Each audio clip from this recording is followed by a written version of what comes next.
Welcome to Space Matrix. Please subscribe and hit the bell icon for more updates. Just after dawn, 6 imposing silhouettes appeared on the horizon, Japanese-built multi-role response vessels arriving to reinforce the Philippine fleet. On the docks, Philippine naval officers stood in silent pride, aware this was a turning point. Helicopters buzzed overhead, capturing the moment as the lead ship, BRP Luzon, sounded a deep, resonant horn. This was more than a delivery, it was a strategic realignment, a message that the Philippines was no longer standing alone. Onlookers along the coastline watched, their phones raised, seeing hope and security in these new arrivals. For years, Filipino fishermen have faced harassment in their own waters. These ships were a promise of protection. The ceremony was brief, the handshakes firm, but the eyes of Japanese and Philippine officials revealed a shared resolve. These vessels were not just gifts. They were moves in a complex geopolitical chess game. As the sun rose, the new fleet gleamed, a symbol of a new era for the Philippine Coast Guard. The silence on the docks was heavy with thoughts of the future. The ships, now docked, represented a calculated shift in regional power. The day had just begun, but Southeast Asia's strategic landscape was already changed. The message was clear: the Philippines is ready to defend its waters. A new chapter had begun. The Japan-Philippines relationship is a story of transformation, from wartime enemies to vital partners.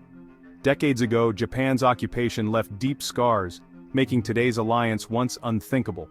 But time, diplomacy, and shared anxieties have built unexpected bridges. Post-war, Japan became an economic powerhouse, helping rebuild the Philippines through aid and investment. Japanese technology and industry became part of daily Filipino life, shifting perceptions from adversary to partner. Recently, the partnership has deepened, moving from economics to security. Both nations are maritime democracies, uneasy about China's growing assertiveness. Joint training and disaster relief evolved into real security cooperation. Today's warship delivery is the ultimate sign of trust. Japan's pacifist constitution rarely allows such transfers. Tokyo now sees Philippine stability as vital to its own security. This alliance, forged from a painful past, is now a cornerstone of Indo-Pacific stability. It's a story of reconciliation and pragmatic partnership.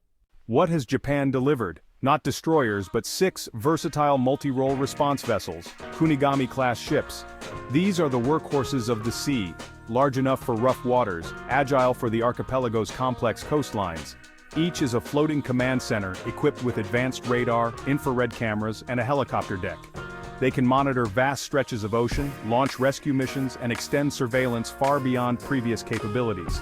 Armed with a 30mm cannon and heavy machine guns, they enforce maritime law and defend themselves if needed. High-speed RHIBs allow rapid boarding or rescue operations. These ships can switch from humanitarian missions to law enforcement in a heartbeat. Built for endurance, they can patrol the farthest reaches of the Philippines' exclusive economic zone. For a nation of over 7,000 islands, persistent presence is essential for sovereignty. These vessels are a quantum leap in capability. Why does this matter? For decades, the Philippine fleet was outdated and outmatched. Patrolling vast waters with aging ships was nearly impossible. The new MRRVs bring modern technology and real capability. Advanced surveillance means Manila can finally see and protect its own waters. This is crucial for stopping illegal fishing, smuggling, and piracy. The ships also boost national security, allowing the Coast Guard to stand up to foreign intrusions. They can shadow, document, and deter, sending a message of resolve. For the Coast Guard, these ships are a morale boost and a sign of government support. Recruitment, retention, and readiness will all improve. These vessels are more than hardware. They're a symbol of national pride. The Philippines is taking its maritime security seriously. The South China Sea is one of the world's most contested waterways, rich in resources vital for trade. Multiple countries claim parts of it, but China's sweeping 9-line claim dwarfs all others. An international tribunal ruled in favor of the Philippines, but China rejected the decision and built military bases on disputed reefs. Filipino fishermen have been driven from traditional grounds, and standoffs with Chinese vessels are common. China uses gray zone tactics, aggressive but just short of war. Facing this pressure, the Philippines has sought stronger alliances, especially with the US and now Japan. Japan, dependent on these sea lanes, has a direct stake in keeping them open. The new security partnership is a response to rising tensions. The sea is no longer just a backdrop, it's the main stage for regional power struggles. These ships are Manila's answer to an increasingly volatile maritime frontier. The stakes have never been higher. Japan's delivery isn't charity, it's strategic. Security comes first. Japan relies on open sea lanes for survival, and a stronger Philippine Coast Guard helps protect them. This isn't about containing China, but upholding international law and a free, open Indo-Pacific. Economically, Japan is a top investor in the Philippines. Stability protects both trade and investments. Defense aid also opens doors for future industry growth in Japan.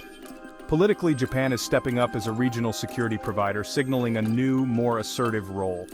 The move strengthens Japan's influence and counters China's growing power.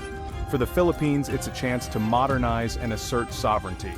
For Japan, it's about shaping the region's future. The timing is no accident, both nations know the stakes. Beijing won't ignore these new warships in Manila. China will likely condemn the move and may increase its presence in disputed waters. More patrols, aggressive shadowing, and maritime militia deployments could follow. The risk of standoffs and miscalculation rises. Other Southeast Asian nations will watch closely. Some may seek similar partnerships. A network of security alliances could emerge, complicating the regional balance. For the Philippines, these ships are both shield and signal, defiance and deterrence. But they also risk provoking a powerful neighbor. The region's stability may hinge on how these ships are used, and how China responds. The waters ahead are turbulent, and these 6 gray ships are sailing straight into the storm.